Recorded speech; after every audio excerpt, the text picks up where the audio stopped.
I have promised to never purchase another pair of heels as long as I live, as they cause like severe damage to your calf muscles. And my calves are big and thickums, and I'd like them to stay that way. Yes, my I don't own any shoes that aren't flat and comfortable. Like, I used to like heels because they were cute, but it was like I could never bother wearing them for more than like 10 minutes because they hurt so much. I never understood the point.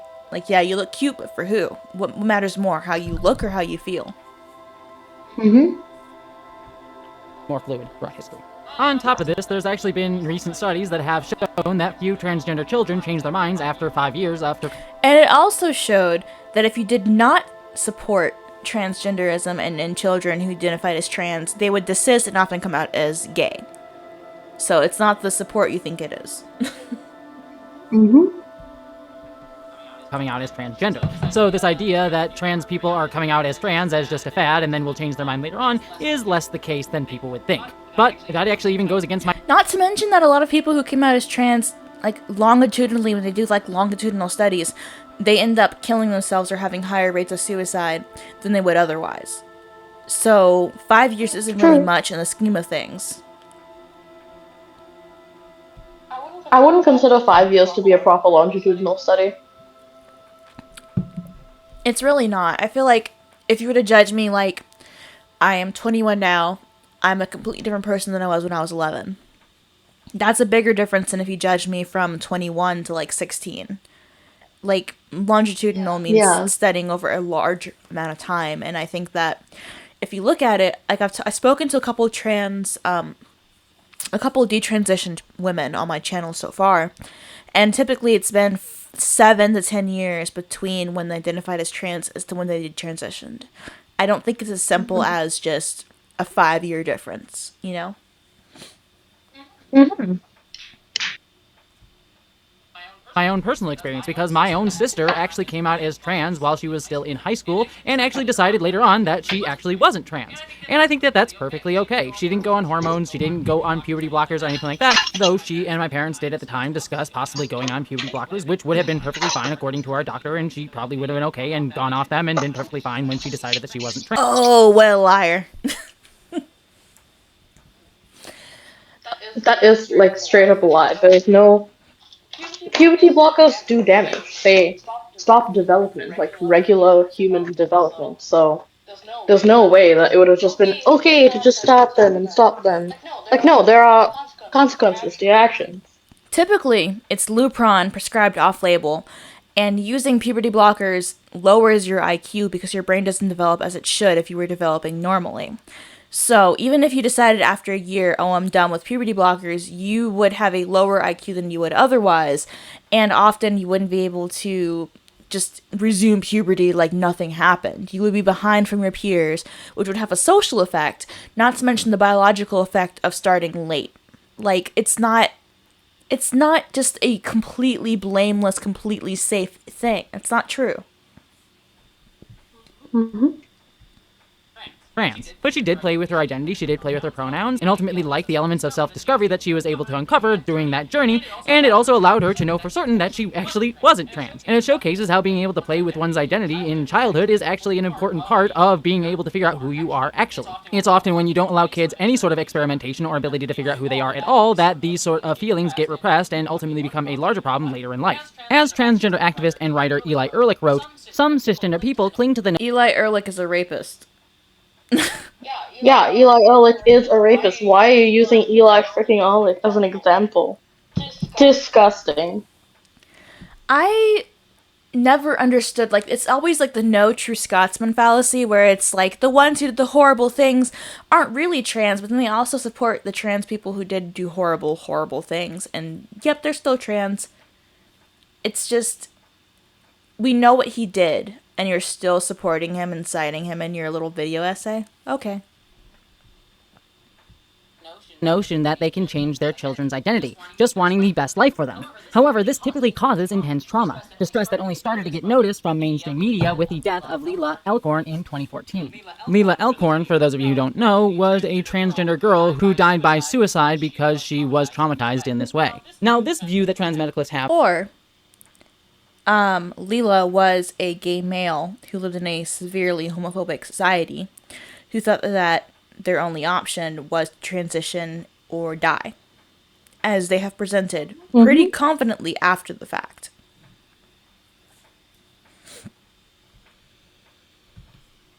That only people who are bodily dysphoric are actually trans comes from the fact that until very recently, transness in our own culture today in the United States was only really understood through medicalization. A lot of our understanding surrounding trans people today comes from medical research from folks like Ray Blanchard, who's his own problematic figure within the trans community, and I've done a video on him, for example, who argued that transness required medical treatments in order to be considered trans. And a lot of that, too, also comes out of the fact that there was this sort of stigmatization of being trans, that it was seen as a mental illness, and therefore requiring medicalization. A similar thing happened with being homosexual throughout history as well, that homosexuality was also considered a mental illness. Funny then how you can find homosexual behavior in literally every other species, but you can't find transsexual behavior in every other species. It's just homosexuality is found in every species, just not being trans. No, you can't say that because then they're gonna come at you with stupid clownfish shit. I hate that. Like, they always like to bring up, like, okay, so some creatures can breathe underwater. Does that mean humans can breathe underwater?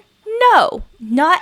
And it's not like clownfish want to become the other sex. It's just that when there are no females around, one of the males switches for the benefit of the species. There is no benefit to the human species to switching to become a female because you can't reproduce if you're a trans woman or a trans man and you've done all the stuff. Literally, like, it doesn't matter if you transition, because there is no biological reason for doing so, in the same way that you can find in clownfish behavior, which, again, isn't comparable to human behavior because we're human and I know, not it's fish. just that that's the one that they always use, you know? I swear, it's... We're not fish, so why does it matter what fish do? And therefore, like, was seen as sort of a medical problem rather than just a thing that someone could be. But because of that, our society up until recently mainly only understood transness solely through medicalization. It's only started to become more mainstream and commonly understood that transness does not require medicalization. Some who wish to vilify this sort of understanding of what it means to be trans will sometimes point to researchers like John Money, who, again, is a very problematic figure within the transgender community and even outside of it for numerous horrible reasons, let's just be honest there. But the fact that John Money was absolutely terrible does not negate the fact that he is one of numerous researchers and scholars and doctors and therapists who have explored and come to this understanding of what it means to be trans and how to best help transgender people. Though, if you're curious about my thoughts on John Money, don't worry, I'll be talking about it in a future video that I'm doing on Matt Walsh. Many trans people up until now were only told to see their transness through that medicalized lens, and many still to this day only see it that way. Even further, as I myself have discussed in videos about my own surgeries, even for those of us who do seek medical treatments or surgeries as part of our trans experience, our being trans isn't cured or fixed or done away with by these interventions. Instead, they are ways to help us along with our transitions in order to make us happier and live healthier lives. They are not the end unto themselves.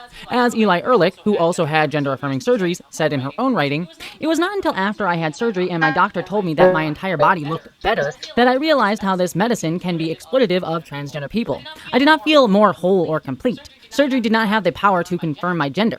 Medical professionals insinuated that my desirability and existence would not be validated until I fully transitioned. According to them, I would no longer feel trapped in the wrong body, which I never did feel in the first place. Instead, I simply felt satisfied that I was finally finished with such a large part of my own transition."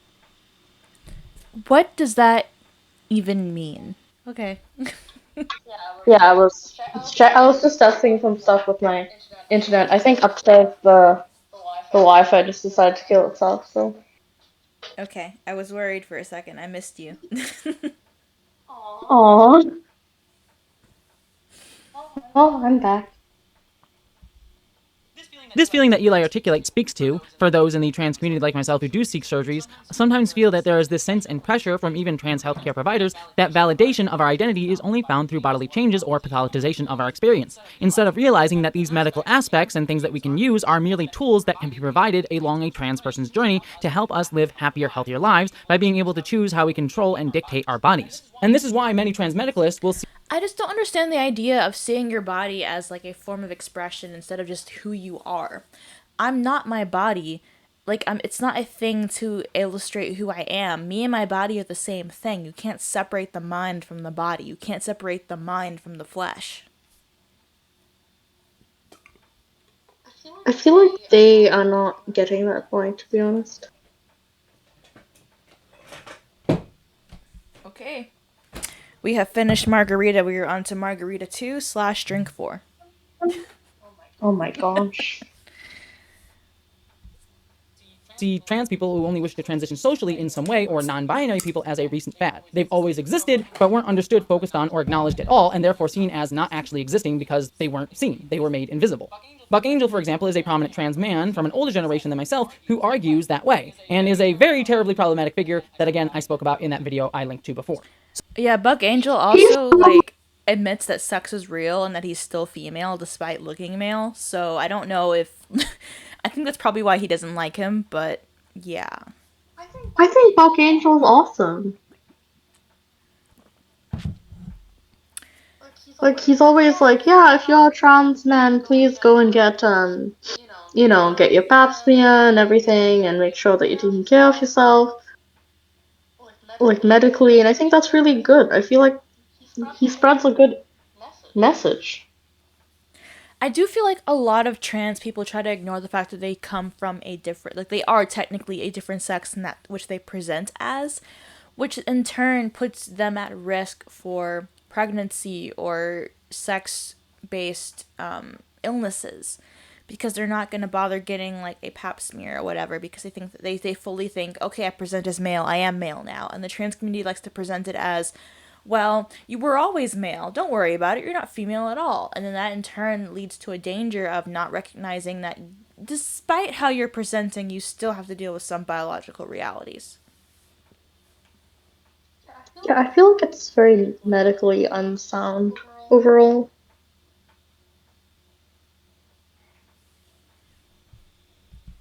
So we can already see why there's a divide on where transmedicalists sit when it comes to understanding larger cultural context of being transgender versus non-binary people and other members of the trans community who are accepting of non-binary people and those who wish to not medically transition. But the reason that these views are a problem doesn't just come down to the fact that we're ideologically different, that it's just a difference of opinion, but the fact that these views can actually be used for harmful ends. And this person's post that Hunter Schafer liked illuminates why. There's been a large push recently by many right-wing and conservative groups to attack transgender rights around the United States. There's been, for example, attack on trans women's rights to be in sports, or all trans people's ability to enter the bathrooms that align with our gender identity, etc.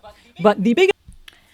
Okay, so I feel like a lot of these come from a reactionary stance, you know? Like, yeah, they're saying that, like, males who identify as females should not compete with females.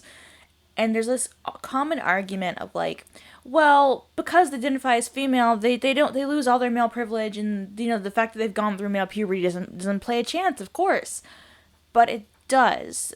Going through male puberty means that you have a wider wingspan, that you have a different bone structure. Even if you're on estrogen or whatever for a certain amount of time, it doesn't like negate the male puberty or the hormones you've already been on. And it's unfair to female athletes who had to fight very hard to be recognized in the first place, you know, in their field.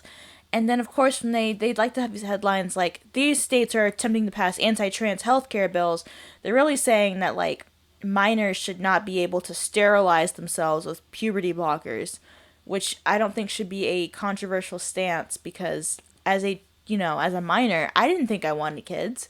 I still don't know if I want kids. I do know that I'm not ready to make that choice yet. And if I had been able to choose I don't want kids as a 16-year-old, I'd be sterilized and I wouldn't have that choice to make that decision later on in life. Because, quite honestly, being young, you don't think of all the consequences of your actions quite that easily. Yeah, I don't think there's anything wrong with being like, no, you can't decide to sterilize yourself when you're a child, because I feel like that more than anything, that's protecting children. And I just feel like in general, a lot of these headlines are very attention grabby, but like, if you go through what the actual laws say, they're not that bad. Like, they really just say maybe we shouldn't give hormones to children. Maybe we shouldn't sterilize children. And maybe we shouldn't let men or boys, compete with females. It's really not as reactionary they like to paint it as. They like to make it way more hatred and more bigotry than it really ends up being. Yeah, but Biggest push remember, to them, this is considered literal violence.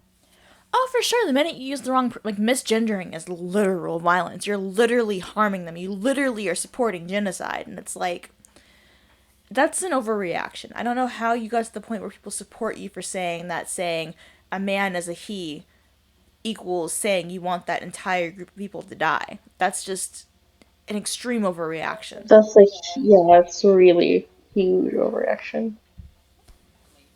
Has been to attack trans-affirming healthcare, especially for transgender youth under 18. Several states, especially right-leaning states like Florida, Texas, and Mississippi, have all passed or attempted to pass bills outlawing trans-affirming healthcare for youth and labeling it in some cases as child abuse. Beyond that, Congresswoman Christian nationalist and all-around kind of horrible person Marjorie Taylor Greene has recently drafted a bill that would do the same nationwide. I'm one of the Americans that are sick and tired of our government allowing the abuse of the American people. But when it comes to gender-affirming care, which is really child abuse, this is actually an assault and it's child abuse. So a lot of trans medical care rights are currently under attack, and it's absolutely horrific. To know that care that could help so many trans youth is not only being denied them, but being actively vilified to the point where trans kids' parents are being criminally charged, investigated, or vilified for trying to take care of their kid and help them live their best life is undeniably awful, cruel, and disgusting.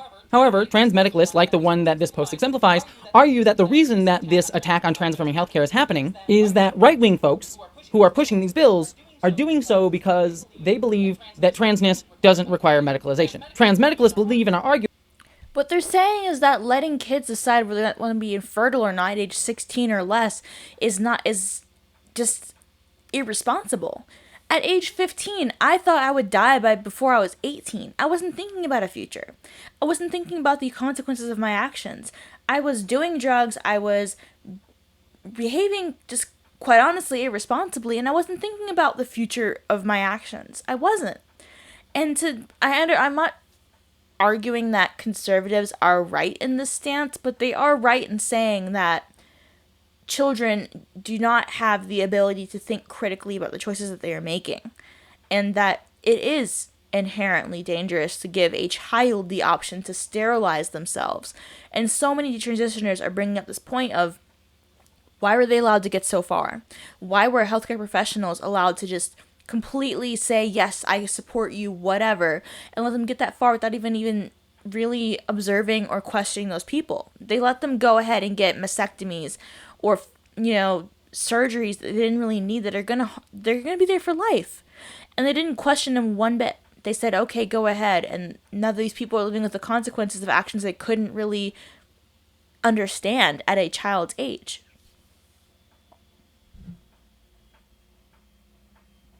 They never want to listen to detransitioners either.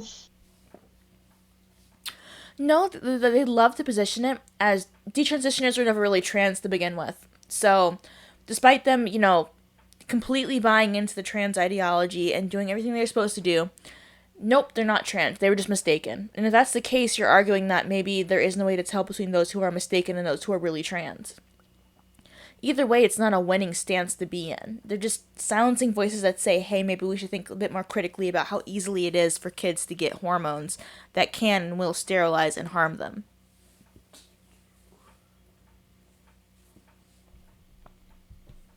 Arguing that it's non-binary and binary trans people who don't seek medicalization, arguing that you don't need medical intervention to be trans, that these lawmakers are listening to, and ultimately then saying, oh, well, if, medicalization isn't needed to be trans, then we'll just vilify all transgender medical care. And as a result, these transmedicalists are attacking and angry at binary and non-binary, non-medical seeking trans people as the problem. Yet, this belief fundamentally misunderstands where these attacks on trans rights are coming from.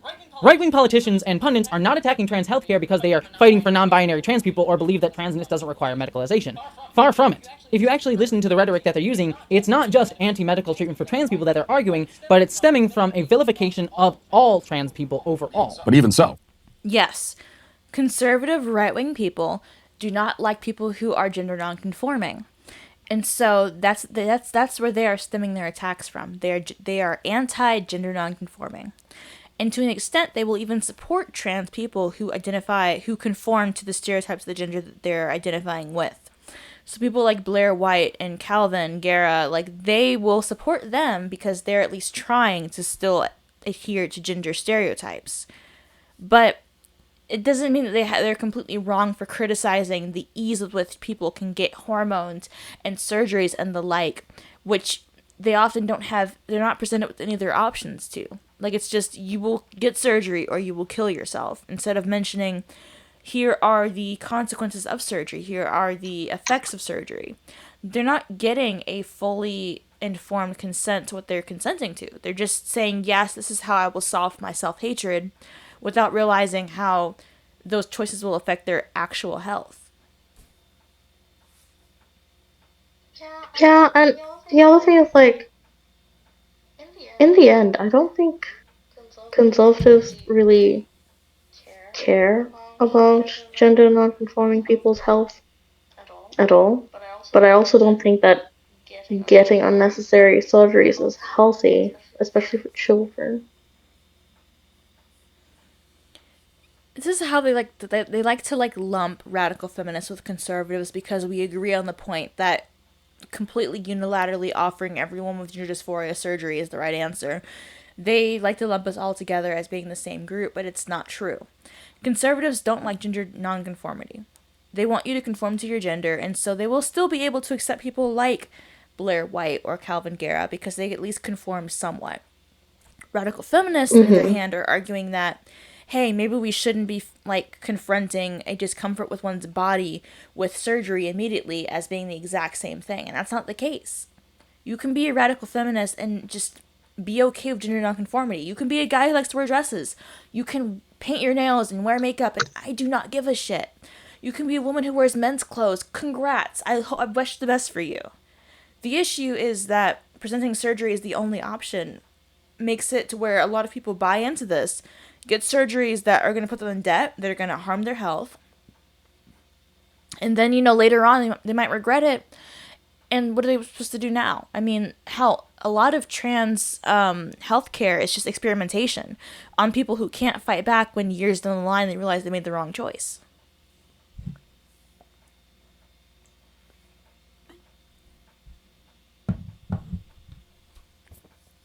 American Academy of Pediatrics, that was their book promoting puberty blockers, chemical castration, sterilization for kids. Okay? And that's in terms of the medical community, that's as mainstream as you can possibly get. And so when Rachel Levine claims, when he says that there's no argument that, within the medical community, it is a shame and an outrage that is almost true. There are exceptions, but they are few and far between, which does not at all, even a little bit, serve to legitimize this kind of butchery that's done to children. And the drugging of children doesn't serve to legitimize it. What it does, unfortunately, is serve to further delegitimize the medical industry.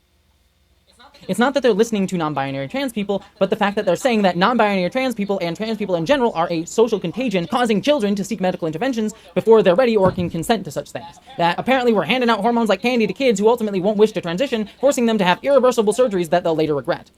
Okay, but If you see That your is state, what's happening. That's literally what's happening. That's not an exaggeration. it is a It social is a social contagion. contagion. It And yes, children are being given hormones without much consideration. And yes, I would say it's like giving hormones out like candy to children. That's not even exaggeration, that's what's happening. I live in Canada, I've seen this.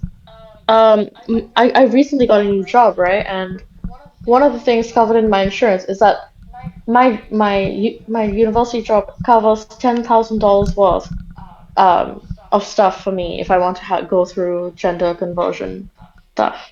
Like $10,000 for my insurance. That's a lot of money, and that has to be given to every single staff member who's a part of our campus. And it's so easy to get this kind of care, and so many different places provide coverage for it.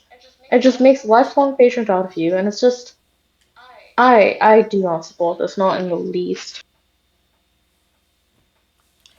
it's just Hell, I just know I've known so many people who do one appointment at Planned Parenthood and come home with hormones, and no one ever tries to consider another solution besides hormone therapy or transitioning. It's always immediately medicalization of transgenderism. And I don't think that's a safe way to go about it. I really don't think it is.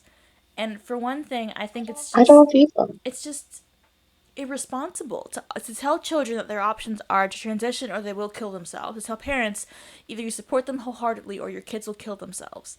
And then to only offer medicalization as a solution to this issue. Like, what do you expect these kids to walk away? What do you expect them to do? If they're being told, if the parents are being told their only option is to fully support them or else your kid will die, they're going to have that full support. It's not like they have many options. Even if there is hypothetically a choice, you have to consider the influences that outside society places on that choice making.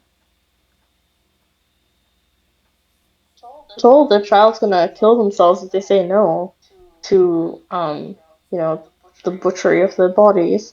The parents are gonna be influenced into saying yes. And that's the thing, like, I know that there are some parents who do have kids who they know are going to be homosexual and so therefore kind of push them into transitioning, but a lot of parents don't see any other option than I support my child or they cut me off or they kill themselves or whatever, and so they do the only choice they think they have. And that's quite honestly just it's sad. I mean, if you love your child, what are you going to do? You have to support them. They're your kid.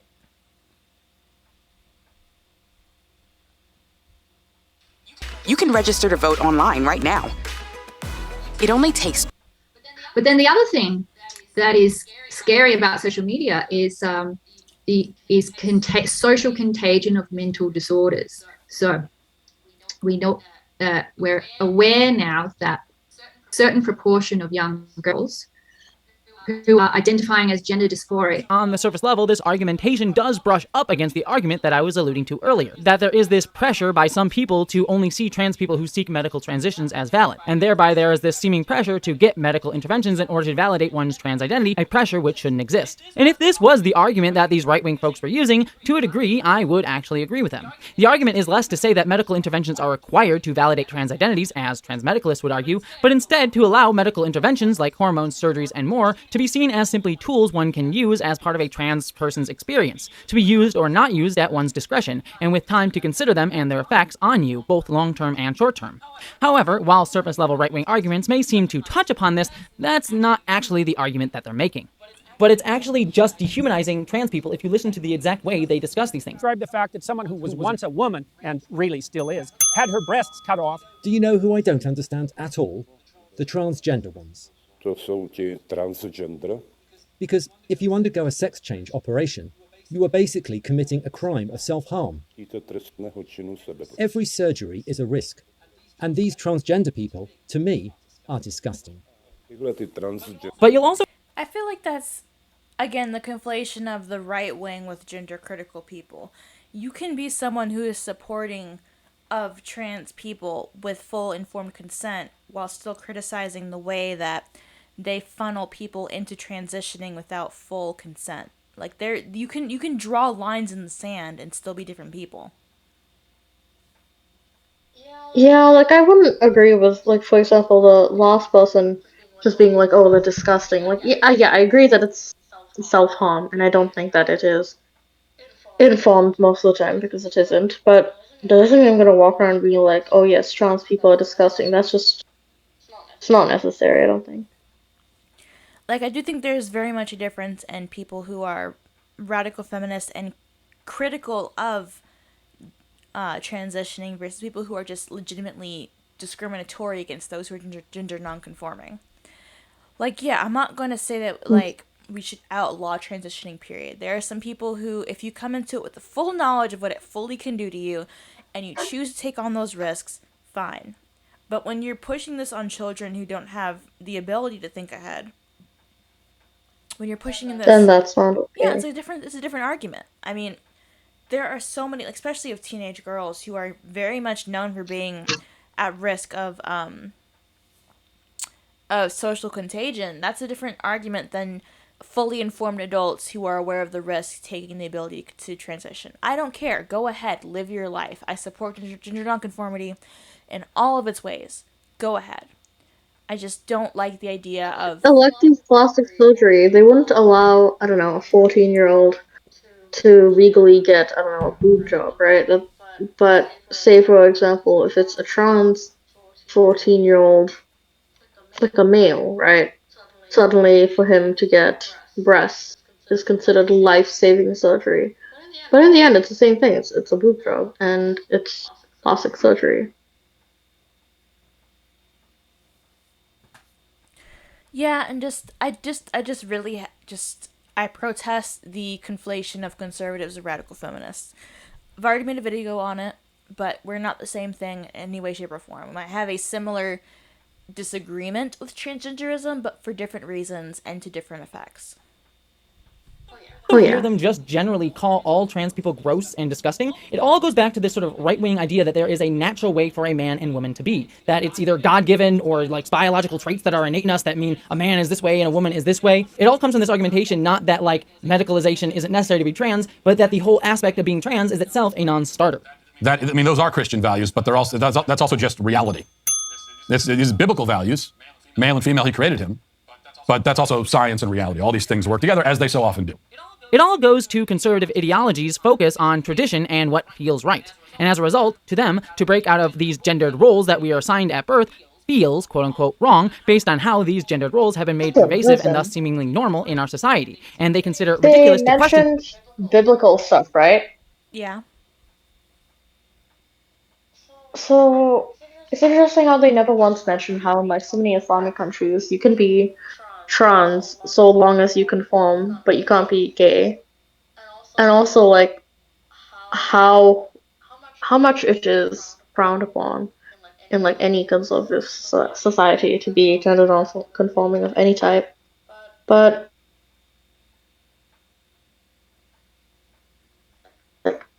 I wasn't born in the West.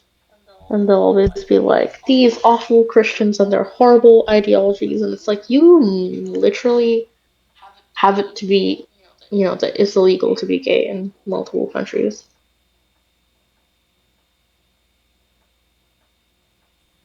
Just saying. Yeah, I mean, they're presented as... It's like when they present like Iran or Afghanistan as being, you're so supportive of trans people. Why? You can't be gay in Iran. It's illegal to be gay in Iran.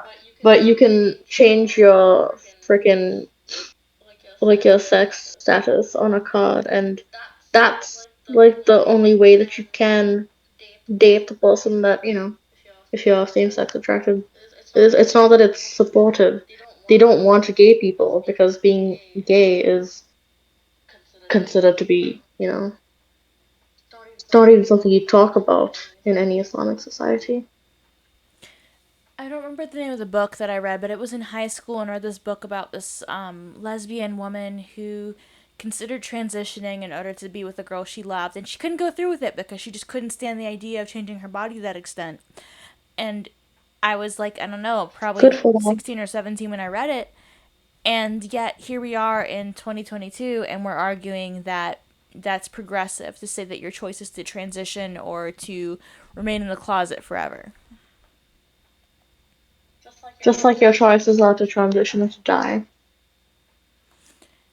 I mean, if you have two choices and you take one choice away, then that's really not a choice at all. Nope.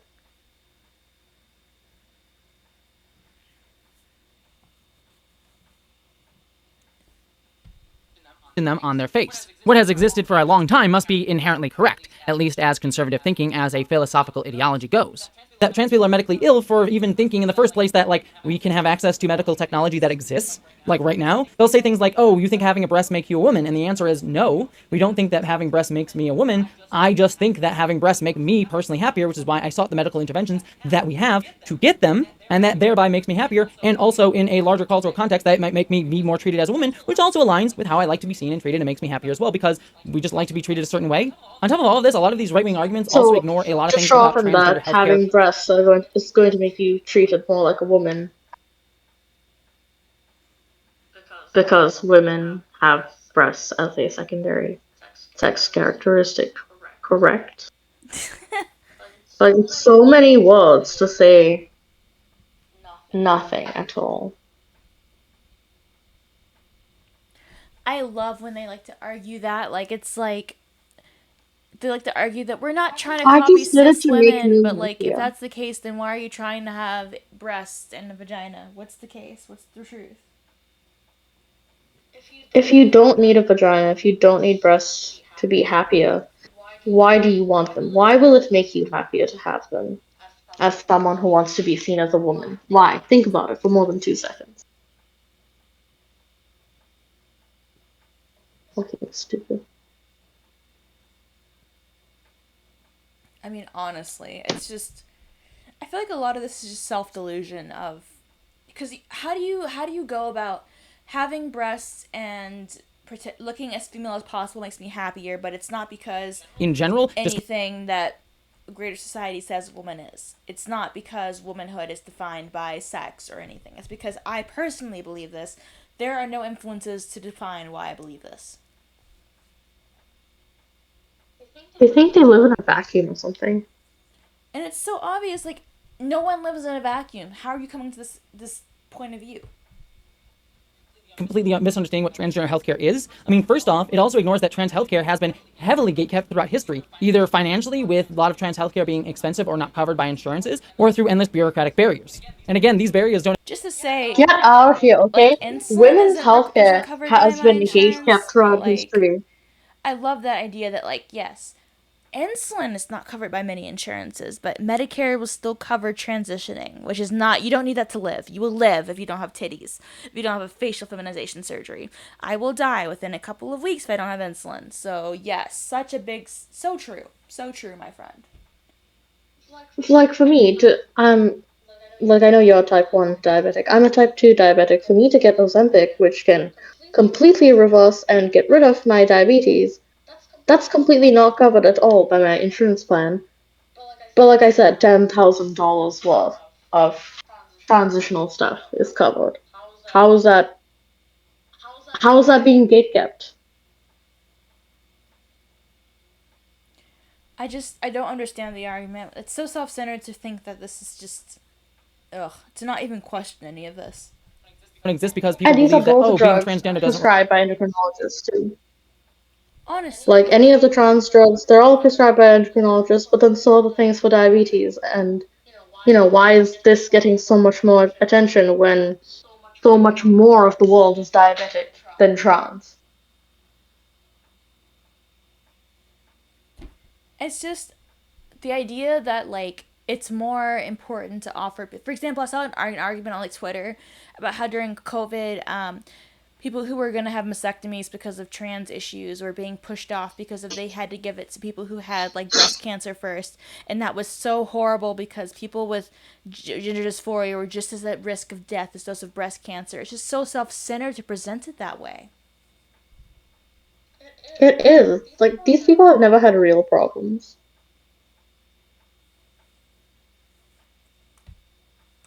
require medicalization, but just the fact that they think being trans, period, is itself a ridiculous notion, and therefore not even needing to be understood or medically treated, beyond simply saying, like, oh...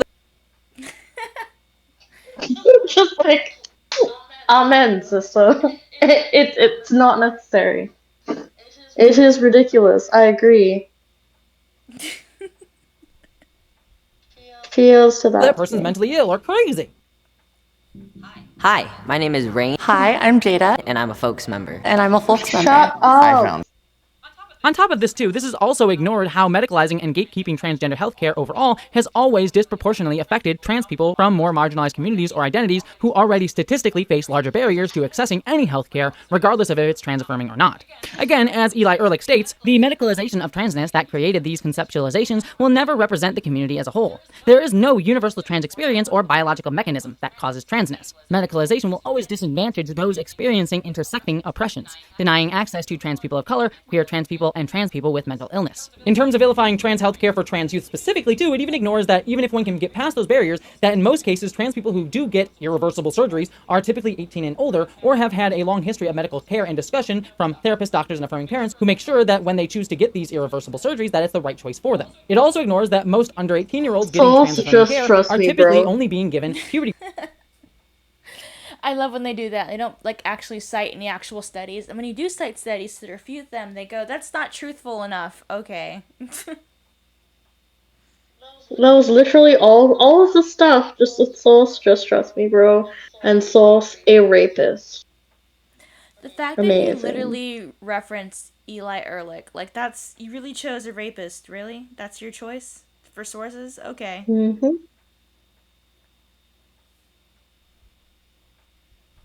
Blockers, if that at all, which are generally safe drugs taken with a doctor's supervision that are reversible once someone is taken off of them. And my friend Mia Mulder did a great video breaking down the science of puberty blocking drugs and why they're safe that I've linked below. Now, are they 100% perfectly safe? No, but no drug is. Like, literally watch any drug commercial and they will have a list of potential side effects, which often will sometimes include, like, death, for example. And that's why when you take puberty blockers, it's done with a doctor, and after a doctor says that it's okay for you to have them. And so it misses all of that. But that's just taking those arguments at good faith. If we just take those things at face value, it's just completely misunderstanding what it means to be trans, and just shows a general disgust and misunderstanding of what it means to be trans in the first place. How can anyone understand what it means to be trans if there is no agreed upon definition of what it means? If it means something completely different to each person, if each person needs something completely different, it's contradicting itself. What? I mean, honestly, they don't have any definition for what trans really is, because that's what suits them. And the minute you try to question that, you're the bigot for saying that, hey, this doesn't make any sense. How are you going to have a word without any, like, set definition? Is going on here. If we're being truly honest, these lawmakers and pundits are attacking trans healthcare because they're using trans people as a scapegoat to galvanize their voters or viewers with culture war bullshit to gain attention, throwing trans people under the bus in doing so. It's an incredibly cynical attention and power grab saying like, oh, think of the children's sensationalization, using trans people as the villain in order to gain attention and votes. And they do this by intentionally misinforming their audiences about trans healthcare and what it means to be trans. For example, just a singular one, they'll often conflate hormones, which do cause irreversible changes, especially in trans women who become sterile as a result of taking hormones after a few months, with things like puberty blockers, which are generally completely safe and reversible. These lawmakers and pundits will argue that hormones are being given to... That's a lie. Puberty blockers are not safe. Like the blatant lie of presenting that as a safe option when it's 100% not. Well, little children like 12-year-olds, right when they people know the truth. I have a real thing to pick with the that, to be honest. Presenting it as safe when it's not. I mean, if my parents had been on the more supportive side, it would have been me being a kid getting puberty blockers because I was a lesbian who didn't know how to deal with that in the South of America. Like, Jesus. Ask for them with no other doctors gatekeeping them at all, which isn't the case. It takes a lot of work to even get believed to be able to get hormones, and hormones aren't typically given until someone is 18 or at least has a therapist who says they can have it at around maybe 16. You don't live in Canada. Are there times where people you can have tell been given this guy does not live in Canada. or given a It surgery is so early fucking easy to get hormones here. It's so absolutely easy to get hormones. You don't have to be 18 to get hormones in Canada. You don't have to convince anybody. But over here, a general practitioner, a GP, they are paid for as many people as they see in a day, right? So if you decide, okay, you know what, I'm not going to actually critically think about what this child is asking about puberty blockers and all of that, it's just cut down to a very short period of time. And how many GPs do you think are actually going to spend the time to talk to the trans-identifying young child patient and be like, you know what, this is the danger and blah blah, instead of being like, here, have the drugs and bye, I get my money now. Like, it's so easy in Canada to get hormones. It's ridiculous. It's laughable. I feel like that's the way it is in a lot of countries that are very anti-questioning, really. I mean, hell, even in Germany, you can change they have self-ID laws that are so strong that you can change your gender once a year, no... Every year, that's crazy. Why do you need to change that shit once a year? You should not have your identity fluctuate so broadly once a year. That's, I mean, I feel like you should only get maybe like 2 crises about your identity per lifetime. I don't think you should have much more than that.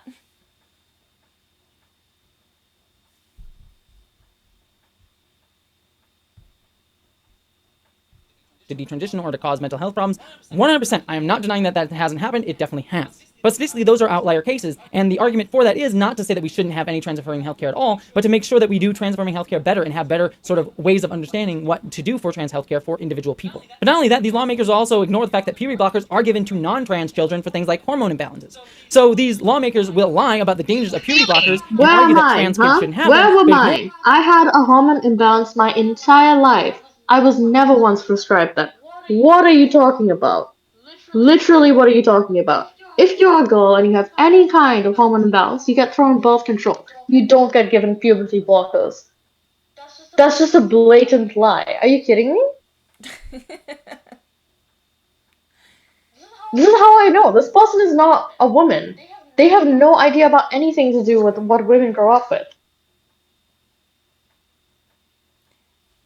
They like to sexualize what girlhood is like, and then otherwise reduce it down to stereotypes. And all the negative stuff, if it can't be sexualized, it's not included in what they think womanhood actually is. We need to do another video, but on that fucking Dylan person.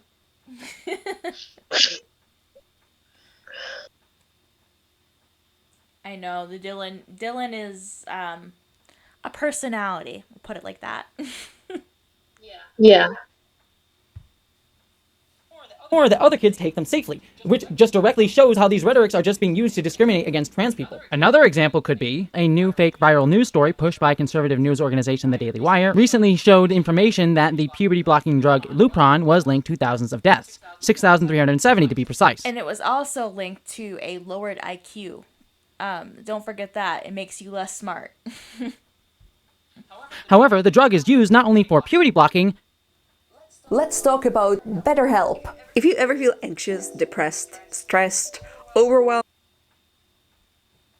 but also prostate cancer, and those 6,000 deaths were of cancer patients. Information that the Daily Wire intentionally left out, making it seem like it was trans kids being killed by the drug, further vilifying trans care. And that's just one example. These pundits and lawmakers will lie about trans people all the time, saying things like we don't understand biology, when we actually understand biology probably better than most people, especially when it relates to our own self. It's not like we're ignoring what our biology is, or that we're saying that, certain aspects of a person make them inherently a woman or a man. We're actually saying completely the opposite. They also generate the stigma that we're all mentally ill, a stigma that transmedicalists help, incidentally bolstering by saying that transness only stems from dysphoria, by the way. Or these lawmakers and pundits will argue that we're sexualizing and harming children in order to vilify and dehumanize trans people to their base, then causing their audience to go and attack us, and then incidentally vote for them and watch their shows. All this should be keyed in by the fact that they use terms like social contagion. That should show you the dehumanizing aspects of all of this. Those sort of phrases are often used to dehumanize people. They are trying to argue that trans people are inherently less than. It's not that these people are for affirming all trans people no matter what, because, we want to be especially helpful to the non-binary trans people, and transmedicalization is awful because you don't need medicalization to be trans. It's literally just,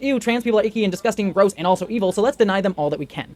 Even further, we can see how many transmedicalist groups, such as SEGM, often run by cisgender men who led research in the pathologization of transgender people, such as Ray Blanchard, are often the ones who bolstered this idea of transness being a social contagion, and argue for the elimination of transgender people. That's not just hyperbole, as we can see in this SEGM interview that argued for the elimination of transgender healthcare for trans youth, and trans youth care in general. Not to mention that they helped create these laws that the person posting at the beginning of this video was upset about, with SEGM even helping draft the Florida anti-transgender healthcare law. Okay, but the problem is that transgenderism either arises from internalized homophobia or from a discomfort with being gender non-conforming, which I don't see an issue with getting rid of that. It is a mental illness in the extent that if you are uncomfortable with your body, you cannot change. Your body and mind are not separate beings. You can't just change your body like a Mr. Potato Doll and change out parts easily without any consequences. The people who are going through this are dealing with mental health issues and should be treated as such. It's not like it's as simple as let's just be, accepting of everything. It's not that simple. Yeah, but if you say it like that, then that means fewer people are gonna get surgeries and fewer people are gonna profit. Of course, because I remember reading a study at some point that was saying that it was like, $1 million plus profit in each person if they went through all the surgeries. Why would they want to actually find a different non-surgical route for treatment when it would give them less money? Exactly. Also, I just want to mention, this entire video, like every time you go to play the video, there's like this demonic echo. So the longer you let it play, like the funnier the echo sounds, to the point where I'm like, this sounds like the craziest shit I've ever heard in my whole life. Except with the trans talking points, which makes it even funnier, and I'm like, I think I'm going slightly insane over here, but you know. I mean, I will see how it turns out in the recording stage. For all I know, this could just be a fun experiment that doesn't get posted because my recording software was shitty. But on my end, at least, I'm hearing it. That's fine. I'm having a lot of fun, so. At the very least, I'm getting your voice in through clearly, so I'll take it. Literally, transmedicalists are the ones furthering the elimination of healthcare rights for trans youth, not non-binary trans people as the earlier angry post claimed. Even further, transmedicalists like Ray Blanchard have appeared on numerous right-wing podcasts and platforms.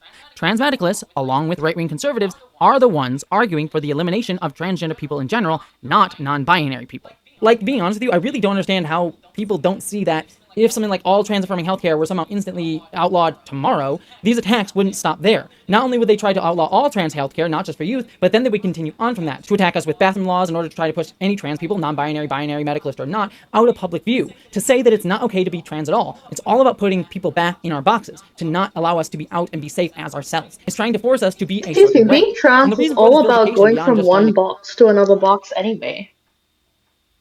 So it's not like, oh no, they're gonna put us back in our boxes. You are fighting to be able to go from one box to another box. That's all you're fighting for. Yeah, I mean that's the thing. I don't think a lot of trans people realize they're not fighting to dissolve gender stereotypes. They're fighting to just say that you have the freedom to choose between which stereotypes you agree with the most. Because in an ideal world, it would be, it doesn't matter what you do or how you act or what you wear, you can be a woman or a man, and it doesn't reflect badly on you for dressing in a certain way or acting in a certain way.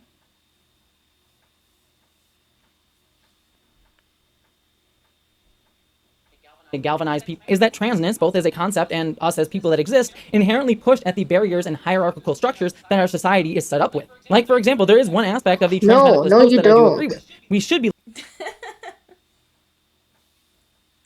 You support it. You support the hierarchy. You literally, trans women are treated better than most men when it comes to like speaking. Okay, they're like speaking over women, like such as Dylan, as I brought up earlier, being invited to speak for women by Forbes. Like, these are men who are speaking over women and using this as a way to do that. Like, they're not taking down any kind of institution. They're just going, oh, I can identify into womanhood and I can fit into a different box and just change the color of my box and look, now I'm a woman. Now I have the right to take away the power that women fought for years. It's all just, it's kind of depressing. I feel like all of these videos kind of say the same damn thing. No matter what you argue, it's always the same couple arguments, and of course it all stems from my just general misunderstanding of what womanhood is like. It's really that simple. listening to transgender people of color, both binary and non-binary. Because, as writer Maria Lagunes discusses, and the wonderful YouTube creator Lily Alexander explored in her own video, our very ideas of womanhood and gender norms in today's Western culture stem from colonialization's attempts to downplay black folks, and specifically black women's humanity, compared to the fragile, passive white woman. Black women weren't seen as women and not even as human. Gender is a construct created... You know, it's funny to me because they like to present black women and trans women as being the exact same thing. But I assure you, when white slave owners were choosing who to rape and who to sexually abuse, they could very easily tell who was women and who were men. It's just... Like, I'm brown. I don't have any meaningful amount of white in me. And I know for a fact that, like, it does not matter what race you're a part of. If you're a woman, you're a woman. It doesn't change that. these people can't seem to grasp that, the whole concept of intersectionality came from, being able to see women being oppressed on the axis of their sex and the axis of their race, right? Like it began with seeing women, especially black women, but now they're co-opting this for trans. Like they have nothing original. I mean, how they steal most of their slogans from other movements anyway, so I don't think anyone could ever accuse them of being original. Oh god. Not only to reinforce a binary of man above woman, but also as white people above black people. So it's important to point out that while white trans folks, like myself, do face discrimination both as women and as trans people, and we shouldn't ignore that, we are also not the primary targets of transphobia. Black trans women and non-binary folks are. But transmedicalists don't see this at all because they've centralized... They're saying that black women and non-binary folks are the main target of transphobia? What? I'm... okay. At this point... I thought the main targets of transphobia were trans sex workers. Like, hasn't that been proven? The concept that women of color in general are lesser women it illustrates how racist this movement is. Black women, Asian women, women of any fucking color on this earth are women because they have double X chromosomes and they are of the sex that produce ova. They are adult human females. You can differentiate from those women from the men of the same race. And to argue that being treated in a wrong manner is because of misplaced transphobia is just blatantly misogynistic. Those women are not treated like that because people think they're men. They do that because they're fucking racist.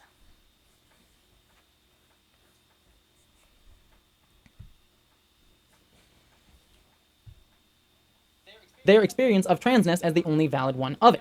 And while some may be willing to acknowledge the discrimination faced by black folks, as this post exemplifies, they will create a barrier within their own community and gatekeep who is seen as trans or not. The truth is, we're all discriminated against and we're all allies in this fight, and quite often non-binary people are the ones even more vilified because we're not even seen as willing to exist, whereas some transmedicalist people will be sort of limitedly accepted by right-wing groups because they are pushing against non-binary people and aligning again with this idea that there is a right way for a woman to be. However, many times these transmedicalist folks will push further misinformation about trans people. Like, for example, trans man Scott Nugent recently appeared in Matt Walsh's What is a Woman documentary and spread a lot of misinformation and outright false facts about transgender surgeries and aspects of the medical community around it. Now, I know I'm making a big claim there, and I'm not going to really explore that further in this video, but I will be talking about it and getting more into the specifics of that claim in further videos. But So if you want a video right now talking about to speak over other trans people?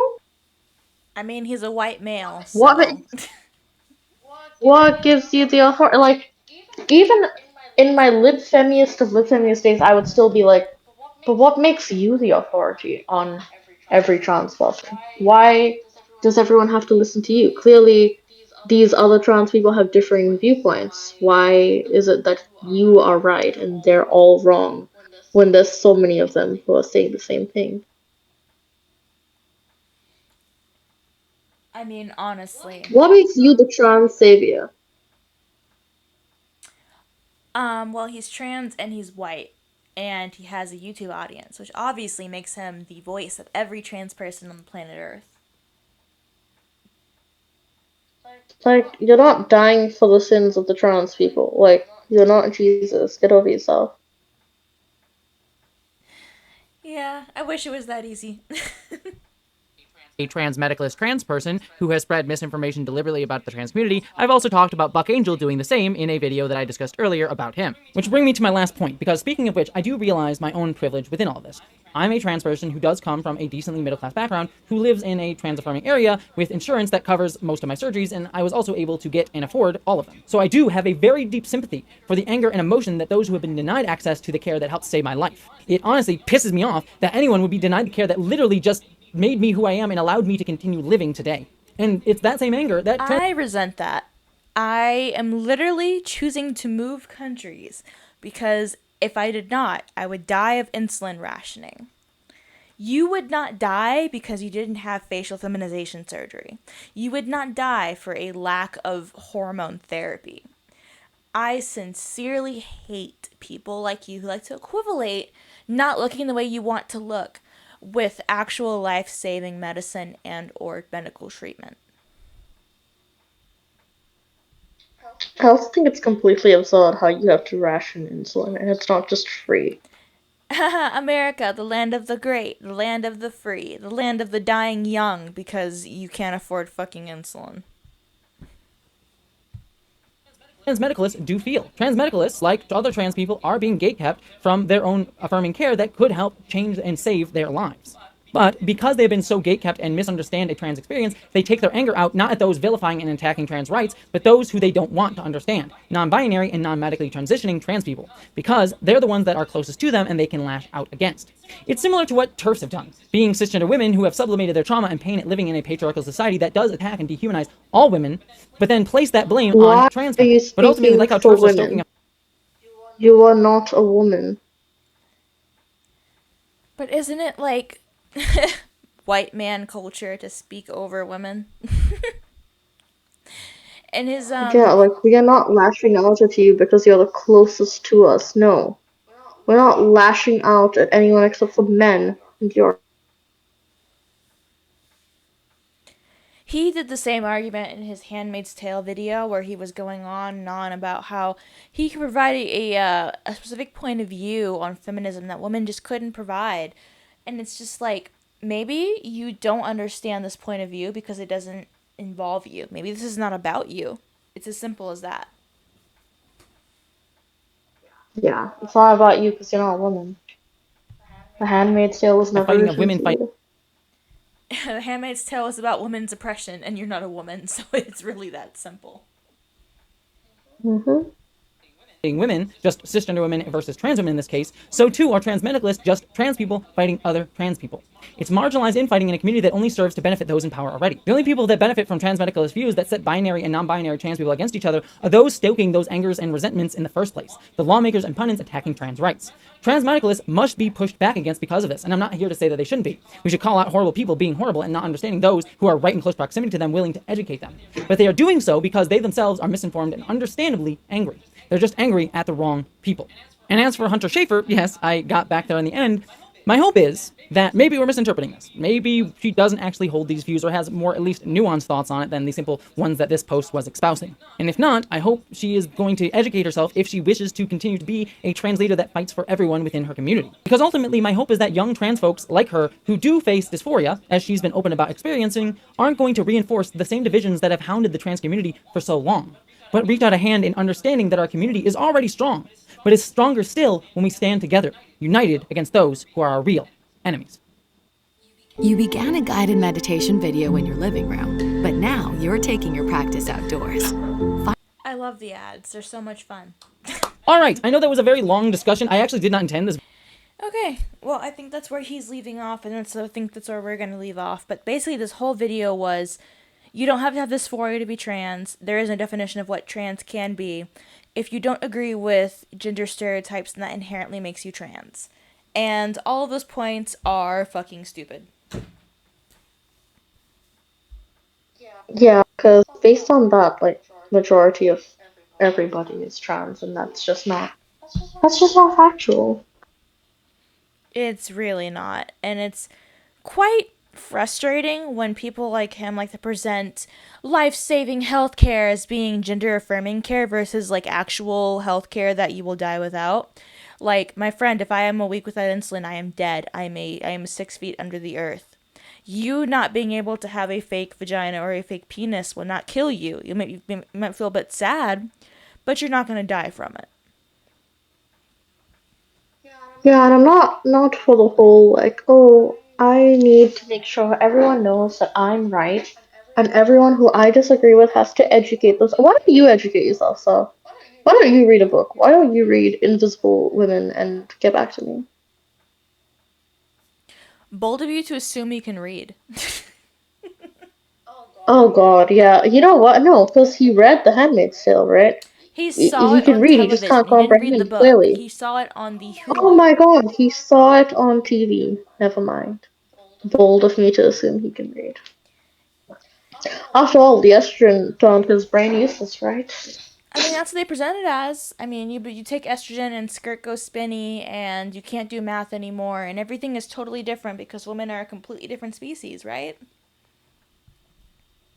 Yeah, it's not as though when I finally got my testosterone levels lowered, I could actually study for real and pay attention to things and have a better memory in general. Like, oh my god.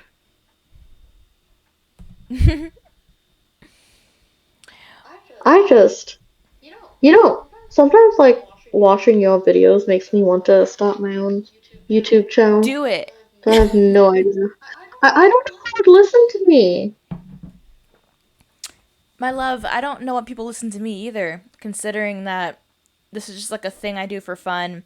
This is my way of not annoying the people in my life by continually ranting about these topics, and yet there are 1,000+ people who think that this is something they care about enough to subscribe to and listen to. So, I mean, people want to hear that they're not alone. That's like the main thing of why I do the interviews, is to show that we're not alone. You know, like it's very lonely to realize what I feel like are very obvious truths to life, but it's very lonely to be able to realize and admit to those, and being able to communicate with other people like this makes it a little bit less lonely. So anybody who is able to have a voice to say something, go ahead. I promise you people will listen. Yeah, honestly, I feel like it's like you're living in a society of only flat earthers, and you're like, no, it's a sphere, please.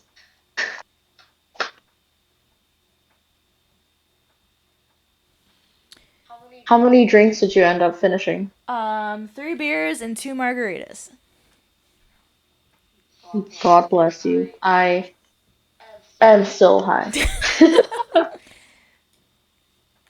Yeah, I was like, am I sober enough to go to the store to buy more things, or should I just deal with the hard liquor in the kitchen? A And lot I of fun. think I will just Hanging out with you is fun. I think I'm gonna just get some more hard liquor from the kitchen. Sounds like a good time. But yeah, thank you so much for watching this very long and very depressing video with me. I hope that at least some of this is, usable content, considering that I am now, at the very least, tipsy. Yes, for your sake, I hope some of this is useful content. Even if not, this is like, I don't know, this isn't how lesbians court other women. This could be like the first date or something. I feel like that's how like lesbian courtships work. First you talk to them on Discord and make fun of other people, and then step 2 is you buy the U-Haul truck. Isn't that how it goes? I mean, I wish I was a lesbian and I knew, but I unfortunately am just a bisexual woman. So I would say if this is considered to be a first date, it was greatly enjoyable. I'm sorry, I can't turn the flirtations off. No worries. My brother was like, wow, you got a postcard from someone in Europe? Who's this, your girlfriend? And I was like, fucking, I wish, man.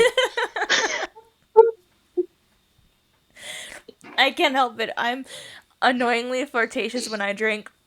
Whenever I get to a desirable level of alcoholism, I just end up telling everyone that I love them and I think they're awesome and that we should get married. So Sounds like you're gonna have a blast in Cambodia with all the butch women. well, here's the hoping that I figure out where the hell I'm gonna be living at, because I mean, I'm leaving on fucking Friday and I still don't know if I have an apartment or not. So Well, yeah, I hope you get that figured out. if not, I'm sure it'll be fine. It'll be totally fine. I will just walk 11 kilometers to work every day. You can still walk 11 kilometers. If you have to buy a shitty little bike, do it. I will have the most ripped thighs ever, and I will be the most attractive American in Cambodia. It'll be awesome. I'm sure it'll work out. It will take you literal hours to go home. It's fine. It works out. It's fine. Don't question the madness. I have a there's a map to this. It works out, I promise. Oh, I hope so, for your sake. Alright, well, I'm gonna go ahead and stop that recording.